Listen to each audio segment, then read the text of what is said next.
नमस्कार, मैं प्रिंस कुमार और आप देख रहे हैं लाइव 24x7। जैसा कि आप लोग जानते हैं, कुछ महीनों से जो है भागलपुर एयरपोर्ट को लेकर के धरना प्रदर्शन के साथ साथ जो है भागलपुर में वायु सेवा शुरू करने के लिए जो मांग है वो उसी को लेकर के आज हम लोग बात करेंगे, जो कि एक भागलपुर वासियों के लिए ज़रूरत है कि भागलपुर से वायु सेवा को शुरू किया जा सकता है। और उसी संदर्भ में आज हम लोग कांग्रेस के भावी प्रत्याशी माने जा सकते हैं या कद्दावर नेता बोल सकते हैं, क्योंकि उनके बोल से जो एक आवाज़ खनकती है काफ़ी दमदार है और माना जा सकता है कि आने वाले समय में वो भावी विधायक भी हो सकते हैं। अनामिका शर्मा हमारे साथ जुड़ेंगी और उनसे मैं बात करूंगा कि भागलपुर वासियों का जो ये सपना है कि कहाँ तक सफल हो पाएगा। सबसे पहले मैम आपका स्वागत है। धन्यवाद। भागलपुर वासियों का जो लगातार मांग चल रहा है, कुछ महीनों से धरना प्रदर्शन भी किया गया था वायु सेवा को लेकर के, क्या लगता है?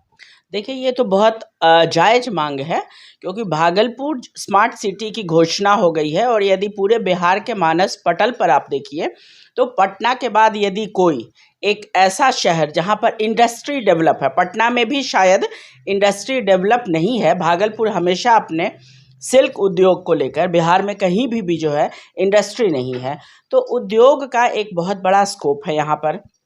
दूसरा, ये भागलपुर का जगदीशपुर का कतरनी चावल, कतरनी चूड़ा, इसके अलावा भागलपुर का जर्दालू आम, ये 2, 3, 4 ऐसे चीज़ हैं जो पूरे विश्व के मानस पटल पर भागलपुर को प्रथम श्रेणी पर रखे हुए हैं।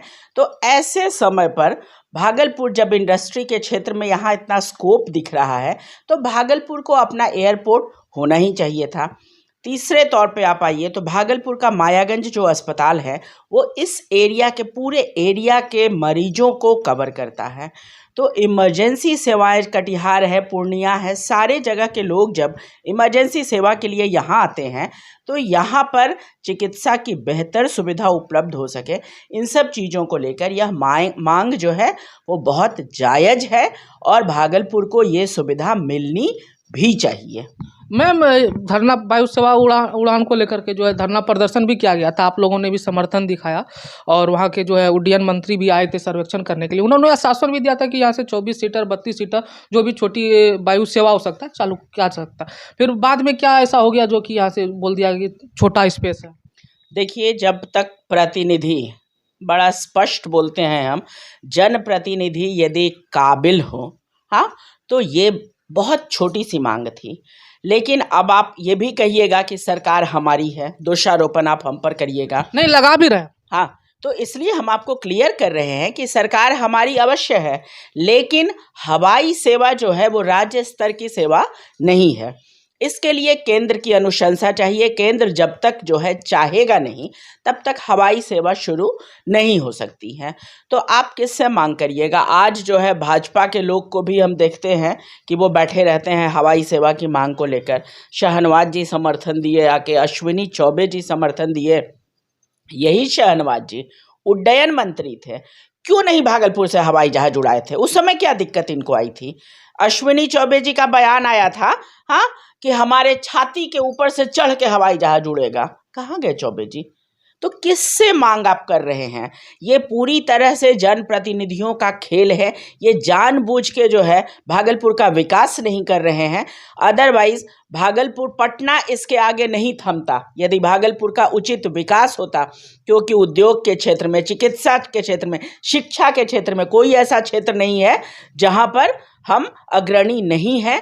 लेकिन हमारे जनप्रतिनिधियों के सुस्त रवैया के कारण आज आप देखिए झारखंड जैसा जगह, निशिकांत दुबे ने सारा चीज़ कर दिया और भागलपुर क्यों पीछे है? तो ये चीज़ तो हम आपको समझने की ज़रूरत है। आप उसी नेता को बुला के समर्थन मंगवाते हैं जिनके न चाहने की वजह से आज हवाई सेवा नहीं उड़ा है। किसको दोष दीजिएगा? लेकिन कुछ लोग तो आरोप लगा रहे हैं कि जो है अजीत शर्मा यहाँ के जो विधायक हैं भागलपुर के, उन्होंने समर्थन नहीं किया जिस तरीके से उनका करना चाहिए।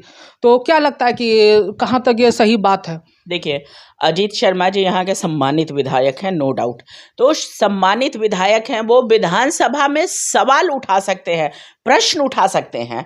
वो प्रश्न उठाए भी हैं, हाँ, जिसका आपको कहिएगा तो हम आपको जो प्रश्न उन्होंने विधानसभा में उठाया है उसकी प्रतिलिपि जो है उपलब्ध है वो हम आपको दे सकते हैं। लेकिन ये सवाल है कि ये राज्य की समस्या नहीं है, राज्य सरकार की समस्या नहीं है, ठीक है, ये केंद्र सरकार की समस्या है।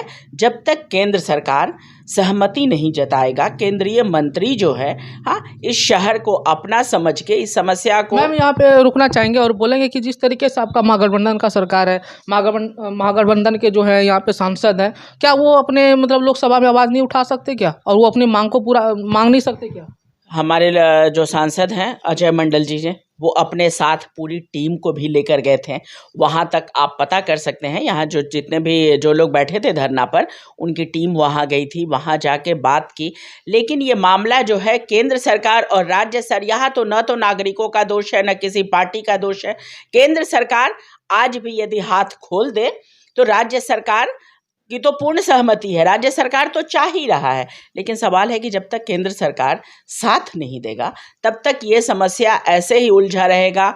हम आज धरना पर बैठे, कल आप धरना पर बैठे, ये जो है जानबूझकर जो है एक प्रोपेगेंडा किया जा रहा है।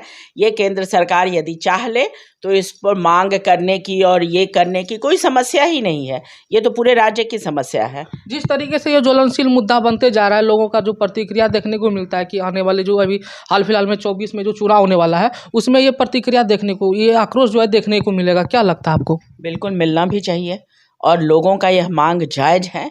केंद्र सरकार को भागलपुर से हवाई सेवा शुरू करनी चाहिए ताकि चिकित्सा के जगत में, शिक्षा के जगत में, उद्योग के जगत में, अब आप देखिए भागलपुर का जो जर्दालू आम जो है वो विदेशों में जाता है, विदेशों में इसकी खपत है, इसकी मांग है। लेकिन आम जो है एक ऐसा, मान लीजिए सिल्क व्यापार के उद्योग को आप कह सकते हैं कि वो माल बनाया नहीं भी, माल एक्सपोर्ट हुआ तो महीना दिन छोड़ देगा, महीना आम दिन तो कच्चा माल है। हाँ, लेकिन आम कच्चा माल है, यदि वो समय पर नहीं गया तो किसानों को बहुत बड़ा जो है ना, उन लोगों को घाटा जो है वो झेलना पड़ता है।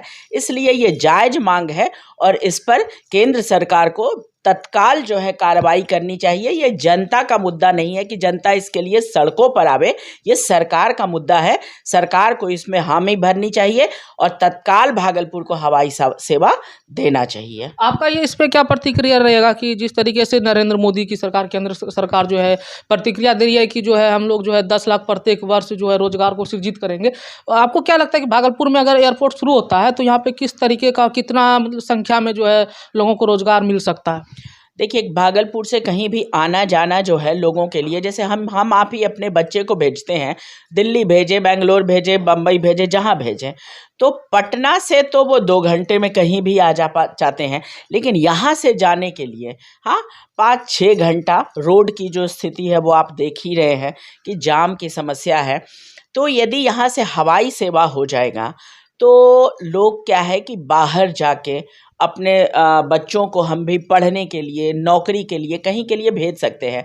सरकार ने दावा तो ज़रूर किया था कि वो 1 करोड़ सरकारी नौकरी या नौकरी देंगे, लेकिन उनके जो दावे हैं वो पूरी तरह खोखले साबित हो रहे हैं।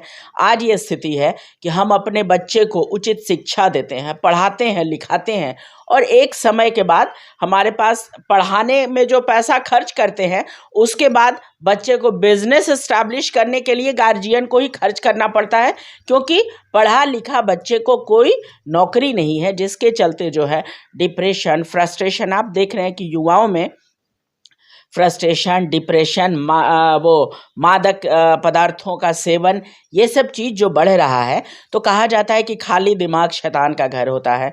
जो बच्चा पढ़ा लिखा एक सपना अपने दिल में लेकर कि हम ये करेंगे, जब उसका सपना चकनाचूर होता है तो ये कष्ट इस देश का युवा ही जानता है।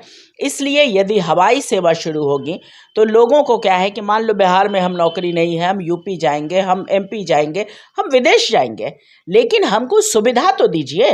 करना न करना ये हमारे ऊपर है, लेकिन सरकार सुविधाओं में क्यों कटौती कर रही है? जिस तरीके से आपने बोला कि कटौती कर रही है रोजगार उत्पन्न को, तो जिस तरीके से आपने सवाल किया कि रोजगार जो है यहाँ पे सुविधा देने के बाद ही हो सकता है, जिस तरीके से नरेंद्र मोदी बोलते हैं कि आत्मनिर्भर बनो, तो आत्मनिर्भर बनने का जो प्रक्रिया है वो सेवा से कितना महत्वपूर्ण है? तो अब नरेंद्र मोदी पहले तो ये क्लियर करें कि वो रोजगार देने का जो वादा था वो वापस ले लें। आत्मनिर्भर बनने की ही बात तब करें। तो आत्मनिर्भरता के लिए भी जो स्थिति है, महंगाई चरम सीमा पर है, भ्रष्टाचार चरम सीमा पर है, हम आत्मनिर्भर बने तो कैसे बने?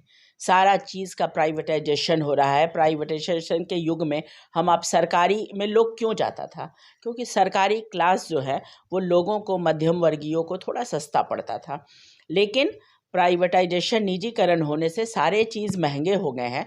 तो आत्मनिर्भर भी हम बने तो कैसे बने? शिक्षा महंगा है, सारा चीज़, हमारा आम जन जीवन महंगा है। तो आत्मनिर्भर जो है व्यक्ति कैसे बने? ये जवाब भी प्रधानमंत्री ही पहले हम लोगों को दें कि आत्मनिर्भरता जो है वो कैसे लाएं। महंगाई, भ्रष्टाचार, बेरोजगारी, किसान जो है वो फसल उगाता है, किसान के फसल को आप 2 रुपया में खरीदते हैं और अंबानी अडानी का मोहर लगा के उसको 200 रुपया में आप बेच रहे हैं। तो आत्मनिर्भर किसान जैसा व्यक्ति, जो कि कहा जाता था कि किसान जो है वो देश का राजा होता है, वो फसल उगाता है तब हम खाते हैं, आज तो किसान भी जो है वो सड़क पर आ गया है। आत्मनिर्भर कौन बनेगा?